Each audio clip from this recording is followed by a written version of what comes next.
Fala aí, Santista Realista, sejam bem-vindos ao Santos na Real. Eu sei que você já deve ter visto muito programas do Santos, os canais do Santos falando sobre o Nonato, que vai sair do Santos, graças a Deus. O Casares, graças a Deus, vai sair do Santos também. Não sei exatamente quando, mas eles vão sair. Vocês devem ter detalhes aí, é só achar em algum lugar. Mas eu tenho a impressão que vai demorar um pouquinho mais ainda.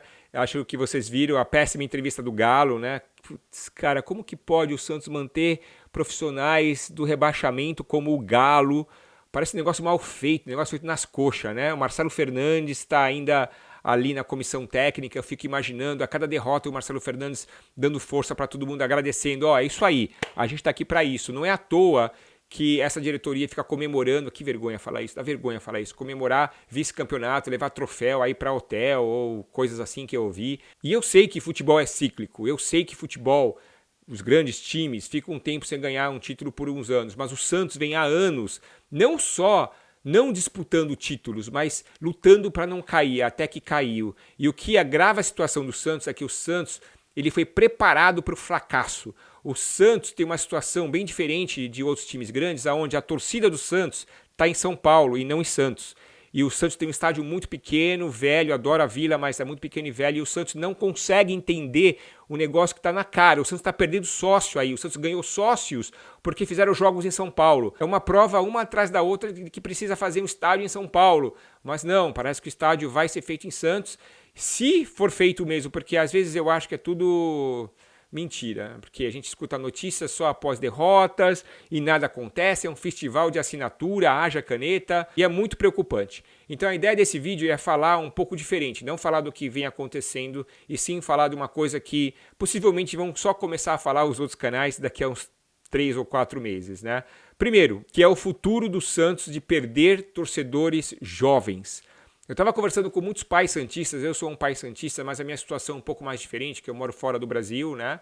E aqui não tem muito acesso aos outros rivais para influenciarem as minhas filhas que torcem para o Santos. Na verdade, eu digo que elas torcem para o Santos, elas falam que torcem para o Santos porque eu falei para elas falarem que eu torço para o Santos, mas elas não assistem os jogos e possivelmente não sentem a emoção do que é torcer para o Santos. E sinceramente, eu não deixo elas assistirem os jogos, porque se assistir os jogos, aí que não vai torcer mesmo, né? E conversando com pais santistas, principalmente do grupo onde eu participo mais, o grupo de colecionadores de camisa do Santos, quero até mandar um abraço para o Rafael, que a gente estava conversando sobre isso. Ele falou, olha, Marcelo, é muito difícil manter o filho santista. A minha esposa é palmeirense, por exemplo, e está comemorando o título sempre, a gente não comemora nada, e tem esse futebol horroroso. Então, é muito complicado para um pai santista, para uma mãe santista, manter o filho santista na atual situação do Santos. Vendo o time ser humilhado, vendo o time sendo freguês para os principais rivais, o time lutando para não cair, o time caindo, o time perdendo de time da segunda divisão.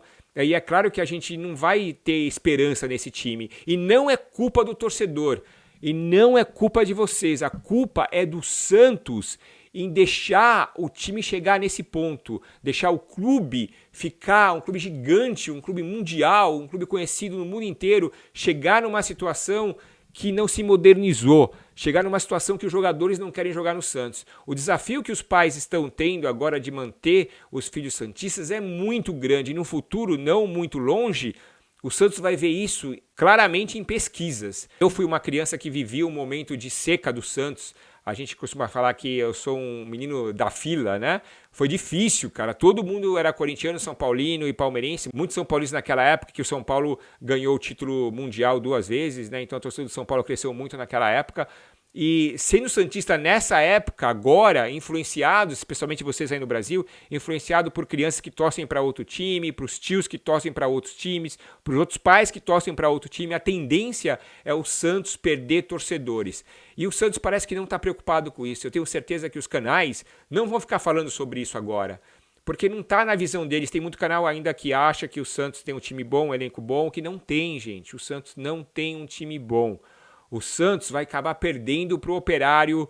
Quando eu soltar esse vídeo deve ser amanhã, então hoje, não sei, nessa sexta o Santos joga com o Operário fora. Se não der uma zica muito grande, o Santos vai perder, porque o Santos ganhar é zica hoje em dia. O Santos não tem jogadores bons, jogadores num nível de time grande para ganhar jogos. E aí vai uma metade da culpa para a diretoria, para a atual e para as passadas também, e metade não, né? Metade vai para a diretoria porque a diretoria atual, com Marcelo Teixeira, não tem a competência de convencer bons jogadores a jogarem no Santos. Foi criado um bairrismo, foi criado um folclore de que a Vila Belmiro é mágica, foi criado um folclore de que o Santos não precisa de um estádio novo, o Santos não precisa de investimento, e tá aí, depois de anos e anos e anos que vem fazendo isso, que tá acabando com o Santos, e o Santos não tem uma estrutura para crescer. O Santos está anos atrás do Palmeiras, anos atrás dos outros clubes grandes que disputam o título, Flamengo. O Santos está perdendo jogadores para times menores que o Santos, como Fortaleza, como o Ceará.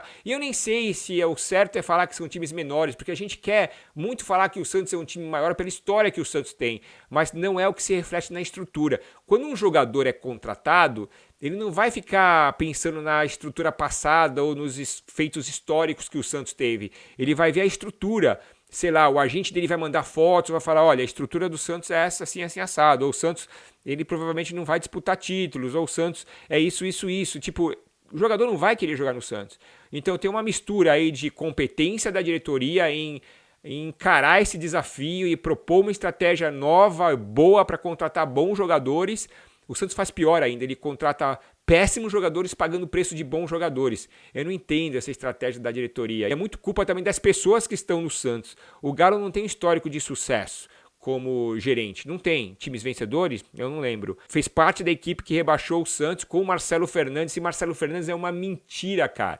Esse Marcelo Fernandes deve estar agradecendo todo mundo após as derrotas ainda. Não é à toa que o Marcelo Teixeira fica ainda se vangloriando no post ridículo que ele fez de que o Santos atingiu os 2 objetivos. Olha o objetivo do Santos. Isso é o objetivo de time pequeno, cara. O Santos está virando um time pequeno com objetivos menores de alcançar a Copa do Brasil, de chegar ao vice-campeonato, fazer um bom paulista. Olha isso. O Marcelo Teixeira já fez um checkbox ali, pronto, consegui 2. Esse não tem que ser o objetivo do Santos. E é por isso que a gente vai perder os torcedores mirins. Os torcedores mirins, eu tenho os meus sobrinhos lá no Brasil, né? E eu sei que eles estão sofrendo com isso. E é difícil para mim aqui longe manter os meus sobrinhos santistas lá. Então, possivelmente eu vou perder esses 2 sobrinhos para outros clubes, né? O meu irmão é santista, mas ele não liga muito. E ele é muito inteligente para isso, porque ele está fazendo certo. O meu pai, não sei a influência que ele vai estar tendo tão próximo, porque ele não está tão próximo assim, né? Então é difícil, eu fico imaginando o desafio para os pais do Brasil, pais santistas que têm filhos santistas, e fico pensando no amigo Anderson Olaria, que leva o filho dele para o estádio. Ele deve estar sendo um herói, porque é muito difícil. Se você é um pai santista, está tentando manter o seu filho como santista, você é um herói, porque é muito difícil. Eu, santista roxo, já não tenho vontade de assistir o Santos mais. O Santos vai jogar com o Operário, eu tenho certeza na minha cabeça que vai perder. E mesmo quando ganha jogos, que é muito raro hoje em dia, o Santos ganha jogos jogando bem, né? A felicidade não é a mesma mais. Eu fico lembrando de um grande amigo que eu fiz no mundo corporativo, quando eu trabalhava num banco no Brasil, o Marcos Caetano. Eu trabalhei com ele era o nosso diretor de marketing lá nesse banco que eu trabalhava, e ele também trabalhava na ESPN Brasil. Eu acho que ele não faz mais parte do mundo esportivo. Eu acho que ele está morando nos Estados Unidos, não sei onde ele está morando. Vou até ver se eu trago ele para o canal um dia, porque é um grande amigo que eu fiz, adora futebol, e ele me falava um lance, ele, um torcedor do Fluminense. Quando o Santos chegou numa final, quando eu trabalhava lá, ele falou para mim, Marcelo, o que é legal do Santos é que o santista, ele não quer ganhar só, ele quer ganhar jogando bonito. Hoje em dia, o santista não pensa assim mais, não por culpa do santista. Santista, não estou culpando você. Você foi influenciado a isso, você está tendo sintomas do que o Santos está criando para isso. Então, o santista hoje só quer ganhar alguma coisa e nem isso ele consegue, né? O maior sonho do santista hoje em dia é subir para a primeira divisão. O que possivelmente não vai acontecer com esse elenco. Eu vou cravar. Com esse elenco, o Santos não sobe. O Santos não sobe. O Marcelo Teixeira vai ter que agir, fazer alguma coisa, porque ele não conseguiu ainda mexer no coração do problema do Santos, que é aquele mindset de mediocridade que o Santos tem, tendo o Marcelo Fernandes no elenco ainda, na comissão técnica, tendo o Galo à frente de tudo, tendo alguns jogadores que ainda participaram do ano passado, atacantes ridículos. O maior problema do Santos é atacante. O Santos tem que fazer contratações para o ataque nessa janela. Se não fizer, não adianta ficar rezando para Furt se dar bem não, que o Furt veio bichado já. Já chegou bichado e possivelmente vai jogar, vai se machucar de novo. Escutem. Não vai ficar 2 jogos jogando como titular no Santos, vai se machucar. Pedrinho horroroso, o Guilherme joga bem a cada 10 jogos, sei lá, 5 jogos, não é todo jogo que ele entrega, não sabe nem chutar muito bem. Ele fez até uns gols aí, mas tem umas limitações muito grandes o Guilherme. Tudo isso dito, é muito preocupante que os pais santistas estão passando por tudo isso agora e o futuro do Santos como torcida é incerto. O Santos está até perdendo sócios, porque o Santos não está mais mandando jogos em São Paulo e os sócios que tinham entrado como sócios no Santos foi porque o Santos estava voltando a jogar em São Paulo. O Santos fez assim, hahaha, te enganei, não vai mais. Aí os caras estão saindo porque os caras não são bobo, né? Se você assistiu esse vídeo até aqui, meu nome é Marcelo. Sou conhecido como Mr. Jersey. Se você gosta de falar a real do Santos e não tem medo de ouvir a real, esse é o seu lugar. Tamo junto e misturado.